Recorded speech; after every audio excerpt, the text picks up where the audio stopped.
How do I travel around Winnipeg? I do a combination of methods traveling around Winnipeg. I use my vehicle and I bike. I have three young kids, and we bike to school on a regular basis, spring and fall. We bike to all the community parks. We bike to the community center. We bike to 7-Eleven for Slurpees. And then sometimes when I'm hauling hockey gear, hockey equipment, tennis equipment, I throw it in the family van. So it's a combination. I use a combination to get around. We don't have a lot of sidewalks in our community. We don't have a lot of pathways in our community. Our community was developed in the 60s for cars. That was the primary source of transportation, or the motivated way development occurred. And it's not separated. And I think people feel unsafe when it's not separated. And there's different thoughts on separating and not separating. But when you're traveling with a pack of kids, I have 3 boys, 3 12-year-olds, herding them, keeping them on track, keeping them in the right lane, keeping them looking.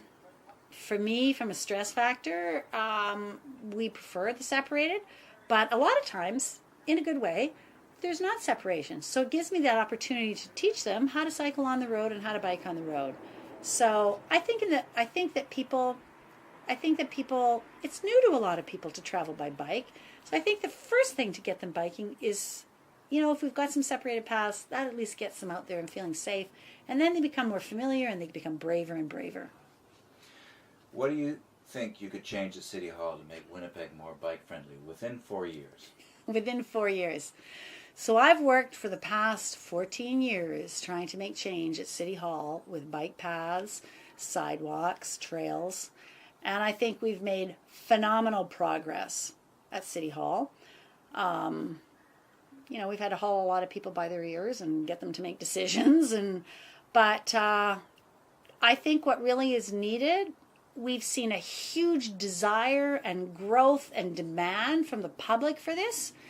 But on the city's end, we don't have the manpower to deliver on this. So I think one of the big changes that I'd work towards is creating enough resources and just shifting around, not hiring new, but shifting around and dedicating maybe some of the hundreds of people that are working on roads, which is really important, but a few more focusing on how to move in our community from the standpoint of walking and biking, because the demographics of our community are youth and age.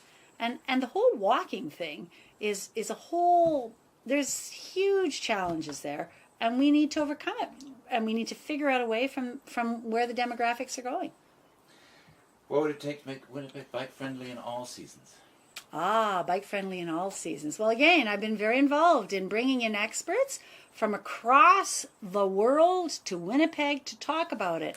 There's countries and cities that have similar climates to ours. What makes it bike-friendly is the leadership and the attention, I guess I'm going to say, to detail, but to making sure the routes are cleared and knowing what the primary corridors are and when they're taken care of and cleared and accessible. And it's totally doable. We see it. We need to look at other best practices in other cities, and we need to understand it and to learn how we can apply it here.